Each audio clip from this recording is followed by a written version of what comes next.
Maíra, seja bem-vinda mais uma vez aqui a Guarujá, a nova Guarujá FM, agora 92.9. Obrigada, Carlos, pelo convite e boa tarde a todos os ouvintes e internautas. Bom, não é diferente e não podia ser diferente falar de outro assunto a não ser educação, né, Maíra? É uma pasta que compete a você, que está no comando aí da pasta. Para falar um pouquinho sobre educação, eu queria ver contigo como é que está até o momento, né, a condução aí da educação no município de Orleans, quando se fala em questão ainda de pandemia, em questão ainda de alunos que estudam remotamente, em questão de transporte de alunos, enfim, como é que está a situação hoje em Orleans? Então, a gente está, graças a Deus, estamos voltando ao normal, gradativamente, mas estamos conseguindo. Hoje, no remoto, só realmente aquela criança que tem aquela comorbidade que está descrito nas portarias do governo do estado, que a gente tem que seguir. Então, são muito poucos os que eu tenho que realmente estão naquele remoto, né? Só online de casa ou recebendo material impresso. E aí tu tens que ter um professor que faça esse atendimento a esse aluno que infelizmente não pode ainda estar na escola, devido a essa portaria, essa lei, né, que não permite, e tem que ter um professor à disposição, né, para atender também esse aluno, né? Teríamos que ter, né, Carlos? Sim. Aí são duas vias que tu tem que se virar nos 30 para tentar resolver. Eu tenho do ano passado uma lei federal, certo? Que até 31 de dezembro deste ano eu não posso contratar professor ou qualquer outro servidor que não tenha uma vacância, que eu não tenha uma vaga disponível. Correto. Certo? Então, quem está fazendo esse nosso trabalho do online, do remoto, do impresso, é o professor. Tá? O mesmo professor da sala. Que está em sala, ele também tem que atender o aluno que está remoto. O mesmo professor tem que atender o aluno no remoto. É o tal do se vira nos 30? Se vira nos 30. Por isso que às vezes a gente fica chateado, magoado, quando diz que o professor, na pandemia, ficou em casa. Os nossos professores, realmente, eles ficaram. Mas eles se viraram mais do que 30. Porque eles tinham que dar conta de toda essa demanda de crianças. Porque, ao mesmo tempo que eu tinha que mandar o material impresso para aquele aluno que não tinha acesso à internet, eu tinha que mandar pelas redes sociais para o aluno que queria receber online. E, fora isso tudo, o professor, nesse viés, tinha que ficar corrigindo o que recebia, né, tanto impresso como no online, para poder estar atribuindo uma nota àquela atividade do aluno. Então, assim, os professores, eles trabalharam dobrado a pandemia. E eu não digo só os professores da rede municipal. Todos os professores trabalharam. Bom, nesse sentido também, eu acredito que você tenha percebido que, apesar de ter alguém que reclamasse, o professor agora ganhou para ficar em casa, né? Recebeu e ficou em casa, mas também teve muitos pais que disseram assim, olha, não é fácil a vida de um professor, porque muitos pais tiveram que se virar também na questão da educação dos filhos, né? Isso. Para nós, a gente escutou muito, né? De muitos pais, assim, pais, colegas da gente, como é que o professor aguenta? Eu não tenho paciência, né? E a gente sabe, nós professores, a gente sabe como é difícil tu estar dentro de uma sala de aula, lidando às vezes com 25 personalidades diferentes. E tu tem que, a cada uma daquela ali, tu tem que cuidar diferente, tu tem que respeitar a individualidade de cada um. E o pai, às vezes, em casa com um só, não tinha paciência. Então, eu acho que a pandemia veio também para mostrar o trabalho do professor, certo? Porque nós temos professores que trabalham com 2 turmas. Eu digo pedagogo, né? Trabalha com 25, 30 crianças por turma, 2 turmas diferentes, e é aquele professor que leciona 7 disciplinas, certo? E aí, aquelas 7 disciplinas, ele tem que dar conta da matéria, ele tem que dar conta de nota. E aí o pai viu nessa pandemia como o professor trabalha. Não tirando também dos professores, né, de componentes curriculares diferentes, do 6º ao 9º ano, né? Também trabalharam, porque ele não trabalha só uma turma, ele trabalha do 6º ao 9º. e são várias turmas para ele dar conta daquele conteúdo e também, nesse sentido, fazer um serviço de qualidade para essas crianças, né? Nessa pandemia. Então, eu acho que as famílias começaram, não que começaram, mas deram um pouquinho mais de valor ao professor. Falar em valor, eu estava lendo uma matéria ainda há pouco do Estado e a gente estava conversando aqui um pouco em off, né? E eu acredito que aí vem aquela questão, né? Da valorização desse profissional em sala de aula. Diz aqui a nota de que o Estado está aqui atribuindo esse projeto de lei que ainda está na LESC para aprovação, enfim. Vamos ver se isso passa adiante, né? Pelo menos para reajustar, ou pelo menos tentar colocar a situação do valor do salário pago hoje para o professor correspondente com o que ele já perdeu durante todo esse período, né? É um reajuste, um equilíbrio, digamos assim. Falava-se aqui em torno até de doutorado, por exemplo, 56%. Chegaria de 7 para 11 mil reais. Aí a gente está fazendo uma análise, você que citou aqui, né?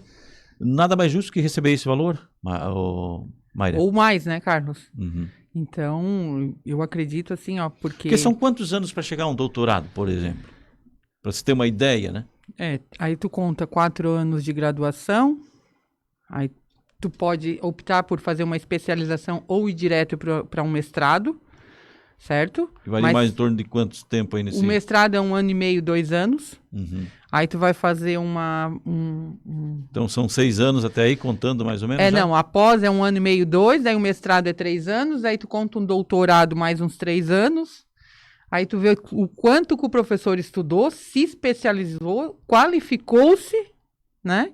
Para estar lá numa sala de aula e dizer, mas o professor ganhou 11 mil. E 40 horas, né? E 40 horas. Não tem essa de 20 horas, né? E aí, se tu for pensar e colocar na ponta do lápis, todo esse investimento que ele mesmo fez, né? Porque a gente sabe que é o professor mesmo que vai atrás, que busca seu aperfeiçoamento. Quanto que ele gastou naquilo ali tudo? Uhum. Nesses anos todos? Porque hoje, um doutorado para te fazer, ele deve estar custando uns 2,5, 3 mil por mês. Acredito que nisso. Ou seja, se ele estiver na função, ele praticamente o salário que ele ganha vai todo para a educação dele mesmo, ou seja, para a formação dele mesmo. Para a formação dele mesmo. Tanto que a gente vê hoje que tu vê alguém fazendo um mestrado ou um doutorado, ele foca só naquilo ali, né? Ele não... Ele consegue por bolsa, mas ele está trabalhando para ele dar conta de fazer isso, ele não consegue.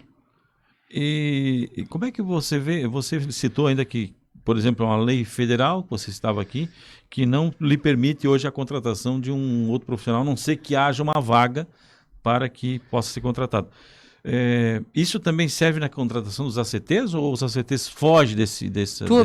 Todos. Então você não pode colocar nenhum ACT, por exemplo? Não. Eu vou citar um exemplo. Sim. Certo? Eu, Mayra, sou professora efetiva da rede municipal, lotada no Barracão, certo? Uhum. Disciplina de artes. Como eu estou em cargo comissionado na Secretaria de Educação, a minha vaga está em aberto de professor. Aí eu posso contratar um professor para aquela vaga. Para suprir essa necessidade. Isso. Agora, eu disser assim, eu tenho uma sala, eu vou dar um outro exemplo. Eu tenho uma sala e eu preciso de um auxiliar para uma criança especial. Certo. Eu não posso contratar. E nem a escola pode negar também a educação ao especial, né? Não. Então, a gente fica amarrado. Né? A gente está numa situação assim complicada nesse sentido, porque eu não tenho como contratar. Eu não posso chamar de um processo seletivo, porque eu não tenho uma vaga aberta. As minhas vagas para essa função, que seria um auxiliar, elas estão todas preenchidas, certo? Aí eu não posso colocar um outro ali e abrir uma outra vaga porque eu quero. Isso a lei não me permite. E aí, uma outra situação que a gente está vivenciando também, que é uma outra lei federal, que a gestante é afastada da sua função, certo? Isso... É o que garante a lei à gestante. A gestante. Um direito. A gente sabe que a pandemia houve muitas mortes, né, de gestantes. Então, mas é a situação também que é uma vaga que me abriu, que eu posso, que aí me garante a lei contratar uma pessoa, porque eu tenho uma afastada, só que daí eu não consigo a mão de obra. Falta o professor qualificado, digamos. É isso? Também, assim, ó, porque a minha listagem já, sabe, do meu processo seletivo, eu já cheguei Esgotou. até... Sim, eu já cheguei em chamada pública e mesmo assim não consegui preencher vaga. Esse desinteresse é o quê? Salarial? Eu acredito assim, ó, não, eu acho que não, Carlos. Pelo salarial, não, porque a gente está num momento ainda pandêmico, a gente sabe a situação que está do Brasil, a gente está vivenciando no dia a dia, nós, né? Uhum. Mas eu acho assim, pelo fato de já ser muitas vezes agora término de ano, assumir uma responsabilidade de uma sala de aula, eu acho que pesa isso também. Nesses casos também, para os ACTs, pode ser contratado nesse caso aí. Posso. Para suprir essa necessidade dessa vaga, no caso. Isso.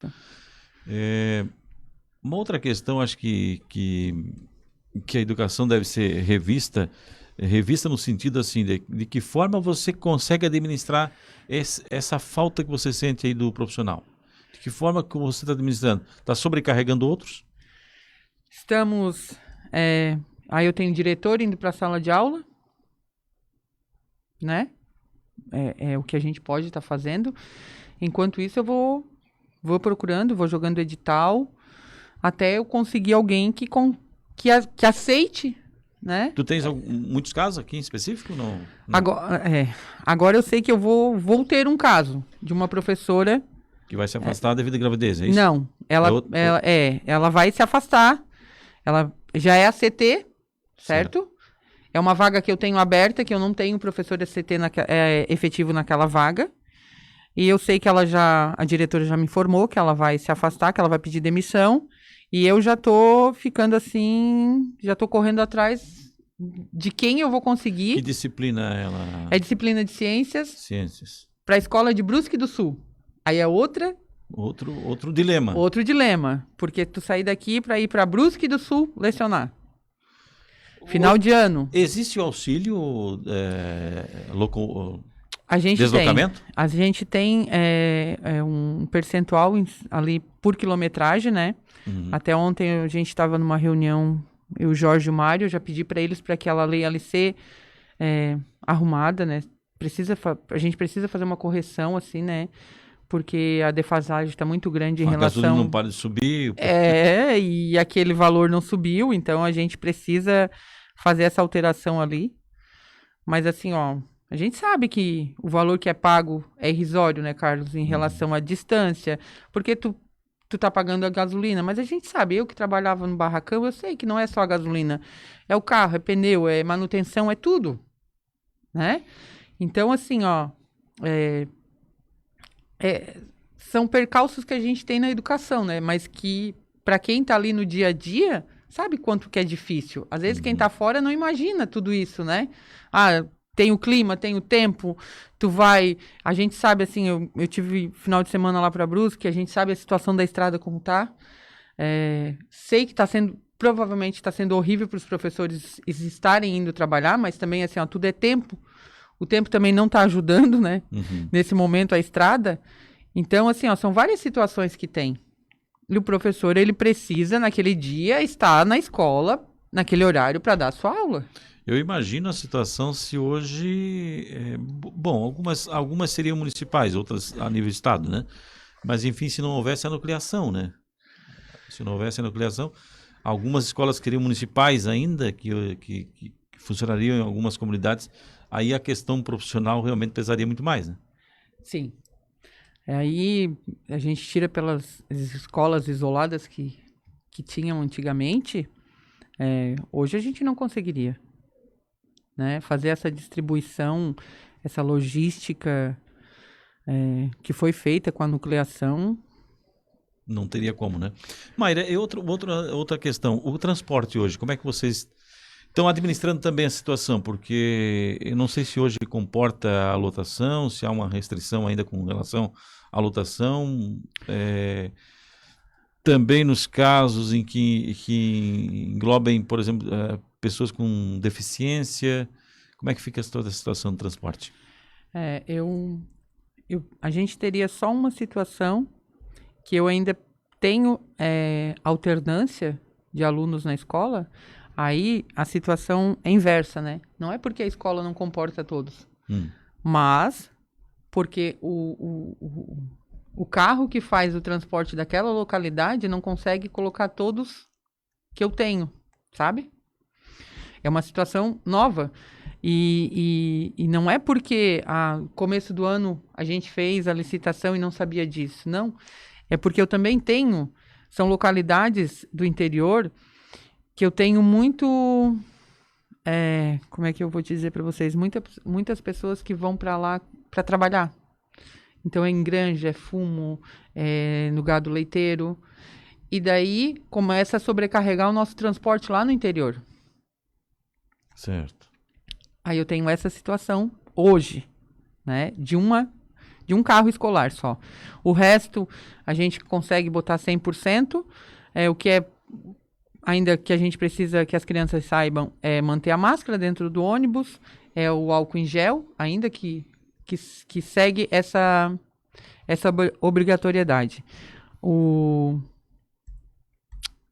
Esqueci o nome, aferidor da temperatura, lá o termômetro é opcional já, tá? Ele não é mais obrigatório. Certo. E agora, eu até estava vendo aqui a manchete aqui, 9 estados liberou o retorno das aulas presenciais para todos os alunos. Santa Catarina está entre eles. Nós já estamos desde o começo do ano, né, Carlos? Vocês já estão há mais tempo, né? Não. É tanto que agora em setembro teve o congresso da Undime e Santa Catarina serviu de modelo para os outros estados. Nós estamos desde o início do ano, né, no presencial. Apesar de ter alternâncias de turmas, alternâncias de horário, a gente está no presencial. E a gente se assusta com isso dos outros estados, porque nós estamos sempre recebendo na secretaria matrículas que vêm do Rio Grande do Sul. Nós temos gente que está vindo do Rio Grande do Norte, São Paulo, do oeste do Paraná, e eles disseram que lá eles não estão em aula ainda. Então, é um problema que a gente também tem, porque a criança vem sem um histórico escolar, ela vem sem nota, e a gente precisa ficar entrando em contato com eles, com essas escolas, para não estar nos mandando algum material que a gente possa atribuir uma nota a essa criança. Para que possa encaixar na série necessária, Sim. ou aquela que já está apta a participar, né? E nesse sentido, como vocês aqui, você mencionou já desde o início do ano, né? Santa Catarina se inclui entre esses 9 estados. Teve dificuldade na questão, por exemplo, aumentou o caso de Covid, teve problemas com o caso de Covid? Claro que algumas exceções aconteceram, né? Que poderiam ser também da mesma forma em casa. Sim. Assim, de crianças, a gente teve poucos. Muito poucos mesmo. A gente teve de servidores, né? E daí tu não tem como tu comprovar se foi contaminado dentro da unidade ou fora. Tivemos muitos familiares de crianças, e daí nesse sentido, respeitando o que diz as portarias da saúde, a criança tinha que ficar afastada junto com a família. Mas, nesse sentido, assim, a gente conseguiu se virar. E quando o profissional, por exemplo, precisa ser afastado, também há substituição ou ele trabalha remoto daí? Não. Aí a gente tem um fluxograma que foi feito pela Secretaria de Estado, Saúde, Sede, Educação, Vigilância. Se o professor é contaminado, aí a gente sim afasta toda a turma, até o professor fazer um exame. Fez o exame, deu negativo, o professor retorna, a turma toda retorna. Se o professor fez e deu positivo, daí tem que respeitar lá o período. No nosso fluxograma diz que é 14 dias, né? Então, aquilo ali é respeitado. Se a criança que se contamina, aí a gente afasta apenas a criança contaminada da escola.